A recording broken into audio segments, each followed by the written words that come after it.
حضرات، اس دنیا میں زندگی گزارنے والا ہر انسان، پھر چاہے وہ میں ہوں یا آپ ہوں، ہر کوئی کسی انسان کے حق کو اسی وقت ادا کر سکتا ہے، کسی کے بھی حق کو اسی وقت پورا کر سکتا ہے جب وہ اس کے حق کو جاننے والا ہو، پہچاننے والا ہو اور اس کے بارے میں رسپانسبل ہو۔ بات چل رہی تھی مومن کے حق کے بارے میں کہ ایک بندے مومن کا دوسرے مومن پر کیا حق ہے، ایک بندے مومن کا دوسرے مومن پر کیا حق ہے۔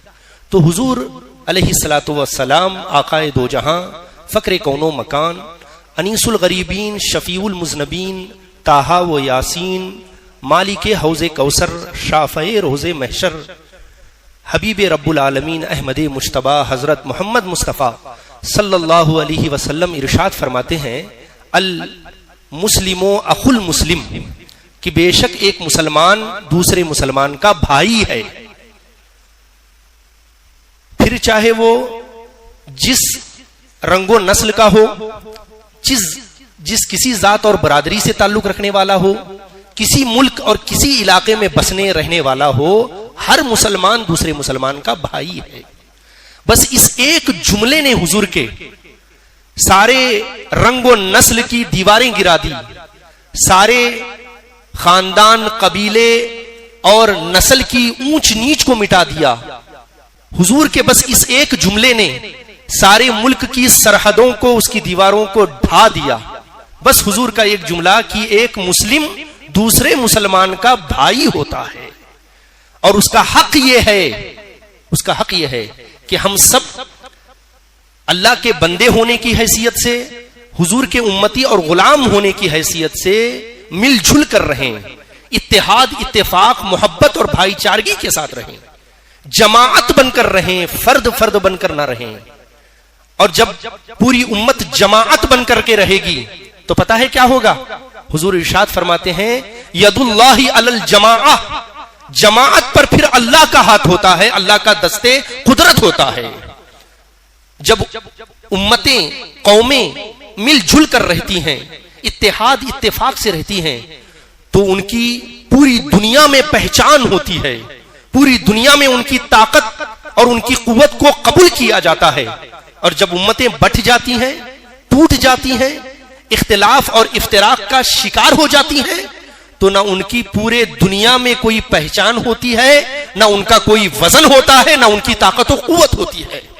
آپ ذرا پوری دنیا کا جائزہ لے کر دیکھیں، لگ بھگ 55، 56، 57 ممالک اسلامی ممالک ہیں، لیکن اتنی بڑی دنیا پر مسلمانوں کا قبضہ ہونے کے باوجود کوئی بھی مسلمانوں سے نہیں پوچھتا کہ بھئی تمہاری رائے کیا ہے عالمی سطح پر۔ کوئی نہیں پوچھتا کہ ہم یہ فیصلہ کر رہے ہیں، تمہاری کیا مرضی ہے، تمہاری کیا رائے ہے۔ کس نمی پرسند کے بابا کیستی، کوئی ہم سے نہیں پوچھتا۔ وجہ کیا ہے؟ وجہ یہ ہے کہ ہمارے اندر اختلاف کی کوئی کمی نہیں ہے۔ وہ اسے مار رہا ہے، ہم بیٹھ کر دیکھ رہے ہیں کہ ہم عافیت سے ہیں، ان کا معاملہ ہے۔ کل وہ اسے مارتا ہے، پھر ہم پر ہاتھ اٹھائے گا۔ تو یہ اسلام کا طریقہ نہیں ہے، یہ اسلام کا قانون نہیں ہے۔ حضور ارشاد فرماتے ہیں، المسلم اخو المسلم، ایک مسلمان دوسرے مسلمان کا بھائی ہوتا ہے۔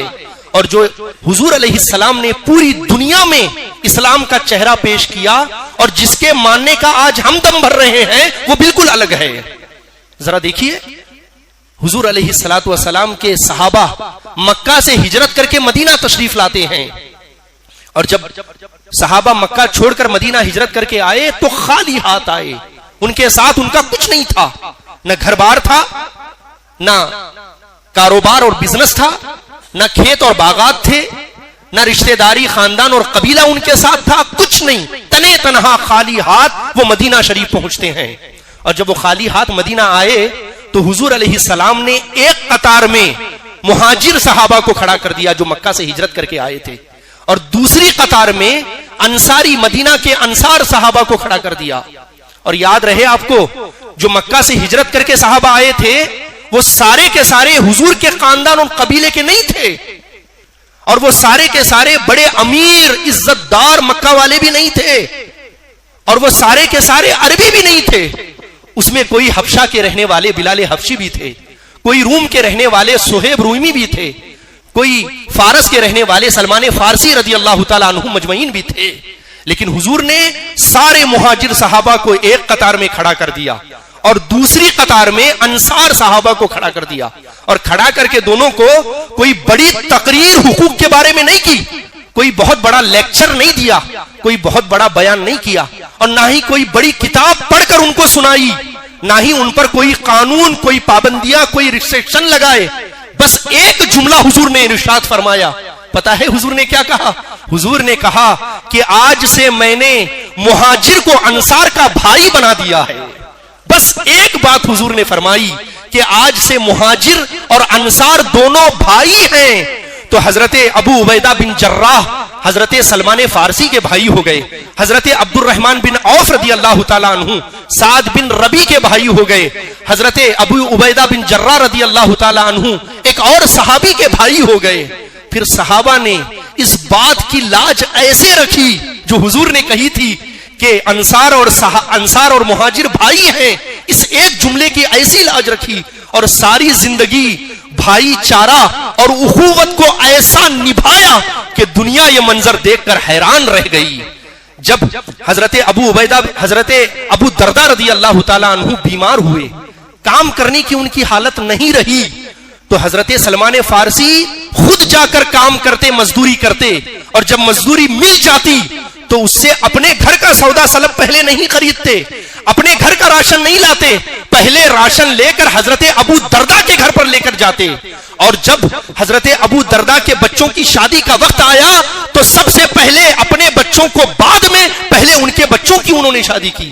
کسی نے یہ منظر دیکھا تو حضرت سلمان فارسی سے پوچھا کہ اے سلمان، آخر تمہارا ابو دردہ کے ساتھ کیا رشتہ ہے؟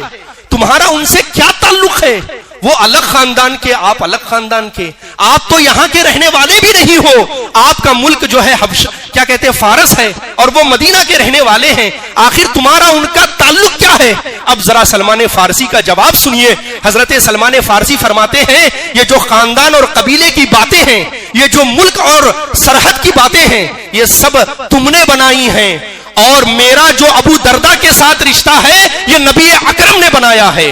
اور جو دنیا کا رشتہ ہوتا ہے وہ کبھی نہ کبھی ٹوٹ سکتا ہے، لیکن مصطفیٰ کا بنایا ہوا رشتہ کبھی نہیں ٹوٹ سکتا، کبھی نہیں ٹوٹ سکتا.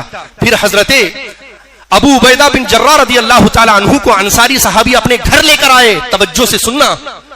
ان کو کھلایا پلایا بیٹھایا، اس کے بعد فرمایا کہ اے ابو عبیدہ بن جراح، میرے پاس 2 گھر ہیں، میں ایک گھر کو کل خالی کرتا ہوں، تم اس میں رہو.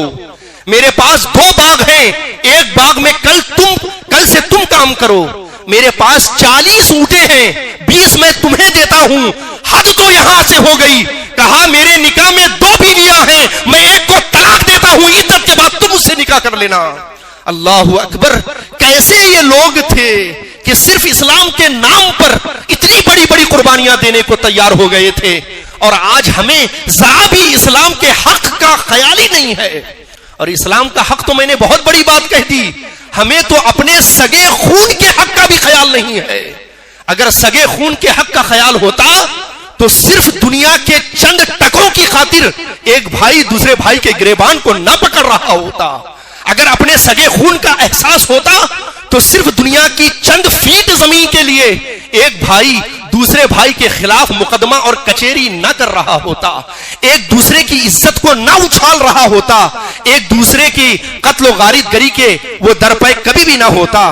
ہم نے اسلام کے حق کو سمجھا ہی نہیں ہے، ہم نے اسلام کے حق کو جانا ہی نہیں ہے، ہمیں ذرا بھی اسلام کے حق کا احساس ہی نہیں ہے. ذرا سنیے حضور علیہ الصلوۃ والسلام ایک مومن کے حق کے بارے میں کیا ارشاد فرماتے ہیں. حضور علیہ الصلوۃ والسلام ارشاد فرماتے ہیں من یسر علی موسر فی الدنیا، جو کوئی بندہ دنیا میں اپنے کسی مومن بھائی کے کام کو آسان کرتا ہے، پتا ہے کیا ہوگا؟ یسر اللہ علیہ فی الدنیا والآخرہ، اللہ دنیا آخرت کے ہر اس کے کام کو آسان فرما دے گا. اگر کوئی بندہ اپنے مومن بھائی کے کام کو آسان کرے گا، اللہ دنیا آخرت کی ساری مشکلات کو اس کی دور کر دے گا. پھر پھر آگے آقا علیہ السلام ارشاد فرماتے ہیں من ستر علی مسلمین فی الدنیا سترہ اللہ فی الدنیا والآخرہ. اگر کوئی بندہ دنیا میں اپنے کسی بھائی کے ایک عیب کو چھپائے گا, اللہ رب العزت قیامت کے دن دنیا آخرت کے ہر عیب کو اس کے چھپاتا ہوا نظر آئے گا. پھر آگے آقا ارشاد فرماتے ہیں واللہ فی عون العبد ما کان العبد فی عون اخیہ. فرماتے ہیں اللہ رب العزت خود اس بندے کے کام کو بنا دیتا ہے اور اس کے کام کی مشکلات کو دور کر دیتا ہے جو بندہ اپنے بھائی کے کام کو بنا دیتا ہے اور اس کی مشکلات کو دور کر دیتا ہے. یہ ہے اسلام کی تعلیم. لیکن ہمیں اس تعلیم کا ذرا بھی احساس نہیں ہے, اس تعلیم کا ذرا بھی خیال نہیں ہے. ذرا اندازہ کریے کس طرح کی اسلام کی تعلیم اسلام نے ہمیں دی ہے, اور ہمارا ذرا بھی اسلام کی تعلیمات کے حوالے سے اس کی طرف توجہ ہی نہیں ہے. حضرت حضور کے چاچا حضرت عبداللہ ابن عباس رضی اللہ تعالیٰ عنہ ہیں. حضور کا ظاہری وصال ہو چکا ہے. حضرت عبداللہ ابن عباس حضور کے چچا زاد بھائی ہیں. وہ مسجد نبوی میں اعتکاف کے لیے بیٹھے ہیں, شاگرد بھی آپ کے ساتھ میں ہیں. اچانک ایک نوجوان شخص مسجد نبوی میں داخل ہوا اور ایک کونے میں جا کر بیٹھ گیا اور زاروں قطار رونے لگا. اتنا رونے لگا کہ اس کی ہسکیاں سسکیاں بن گئی. حضرت عبداللہ ابن عباس اپنی جگہ سے اٹھے, اس کے قریب گئے اور اس کی پشت پر ہاتھ رکھا. فرمایا اللہ کے بندے. اس نے دیکھا, جیسے ہی دیکھا کہ حضور کے چچا زاد بھائی کھڑے ہیں, وہ فوراً کھڑا ہو گیا. حضرت عباس نے پوچھا کہ کیا بات ہے, کس چیز نے تجھے اتنا رلایا ہے, کس لیے تو اتنا پریشان ہے؟ اس بندے نے جواب دیا حضور میرا فلاں شخص پر قرض ہے اور وہ مجھ سے بار بار مطالبہ کر رہا ہے. اللہ کی عزت کی قسم میں اس کے قرض کو دینا چاہتا ہوں پر دے نہیں پا رہا ہوں. میں بڑا پریشان ہوں, وہ بار بار مجھ سے مطالبہ کر رہا ہے, اس لیے میں پریشان حال یہاں آ گیا ہوں. حضرت عبداللہ ابن عباس نے فرمایا اگر میں تیرے قرض دار سے بات کروں تو کیا کوئی کام بنے گا؟ اس نے خوش ہو کر کہا حضور اگر آپ بات کر لیں تو بہت اچھا ہوگا. اتنا سننا تھا. حضرت عباس فوراً نکلے, مسجد کے دروازے کی طرف آنے لگے. جیسے ہی وہ چلنے لگے, پیچھے سے شاگردوں نے اور اس شخص نے آواز دینا شروع کیا. دوڑ کر ان کو آواز دی کہ حضور آپ اعتکاف میں ہیں, حالت اعتکاف میں ہیں, مسجد سے باہر کہاں جا رہے ہیں, شاید آپ بھول گئے. تو حضرت عباس پلٹے. جب وہ پلٹے تو آنکھوں سے آنسوؤں کا سیلاب جاری تھا, آنکھیں اشک بار تھی. حضرت عباس نے فرمایا اے اللہ کے بندوں میں بھولا نہیں ہوں, مجھے یاد ہے کہ میں حالت اعتکاف میں ہوں, لیکن مجھے اللہ کے عزت کی قسم میں نے اس ذات سے کہتے ہوئے سنا ہے. انہوں نے حضور کے روزے کی طرف اشارہ کیا. فرمایا میں نے اس ذات کو فرماتے ہوئے سنا ہے جو کوئی بندہ اپنے کسی بھائی کی ایک مشکل کو آسان کرتا ہے تو اللہ رب العزت اسے 10 سال اعتکاف کرنے کا ثواب عطا فرماتا ہے. فرمایا مجھے یاد ہے میں حالت اعتکاف میں ہوں, اگر میں مسجد سے باہر چلا جاؤں گا تو اعتکاف ٹوٹ جائے گا, تو میں دوبارہ اس اعتکاف کی قضا کر سکتا ہوں, لیکن اگر میں آج اس بندے کی مشکل کو دور نہ کر سکا تو میرا بہت بڑا نقصان ہو جائے گا, اس لیے میں باہر جا رہا ہوں. حضرت محترم ویڈیو اگر پسند آئی ہو تو ویڈیو کو لائک کریں, شیئر کریں, اور اگر ہمارے چینل پر نئے آئے ہوں تو چینل کو ضرور سبسکرائب کر کے بیل آئیکن کو بھی ضرور دبائیں تاکہ ہماری نئی آنے والی ویڈیو آپ تک ضرور پہنچے. السلام علیکم ورحمۃ اللہ وبرکاتہ.